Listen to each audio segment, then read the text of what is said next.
है गाइज, आइए क्वेश्चंस है उसी को देखते हैं।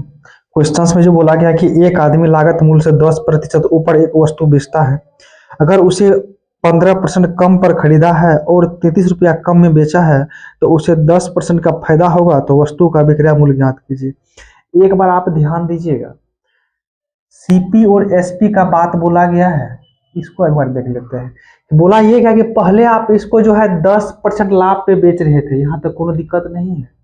आगे बोला गया कि जब आप इसको जो है 15% कम में खरीदते और 33 रुपया कम में बेचते तब क्या होता, आपको फिर 10% का लाभ होता। मतलब पहले जितना परसेंट का लाभ हो रहा था, लास्ट में फिर आपका पुनः उतना परसेंट का ही जब लाभ होगा। तो ये तब ही संभव है कि जब सीपी और एसपी में समान प्रतिशत का आप कमी कर रहे हैं या सीपी और एसपी दोनों में समान प्रतिशत का वृद्धि कर रहे हैं, तब ही ऐसा संभव है कि पहले जितना लाभ होगा अब भी उतना ही लाभ हो रहा है। समझ के बात को, कहने का मतलब है पहले लाभ 10% का हो रहा था, अब भी लाभ 10% का हो रहा है। ये तभी संभव है जब इसमें भी आप जो है 10% सॉरी 15% का कमी किए हैं। तो इसमें भी जब आप 15% का कमी कीजिएगा ना, तभी ऐसा संभव है। इसका मतलब आप जो यहाँ कमी कर रहे हैं तो एसपी का तो 15% कर रहे हैं, 15% यानी 15/100।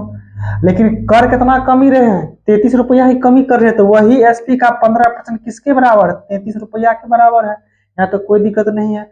हमको निकालना क्या है, हमको तो निकालना है एसपी। अब ध्यान दीजिए, आपका ये 3 से कट रहा है, 3 से काट दीजिए 11 बार में, 3 से 5 बार में, 5 से आपका ये कटेगा 20 बार में। तो एसपी बराबर 20 गुना 11, 220 आपका हो जाएगा। यही आपका क्या निकल गया, आंसर निकल गया।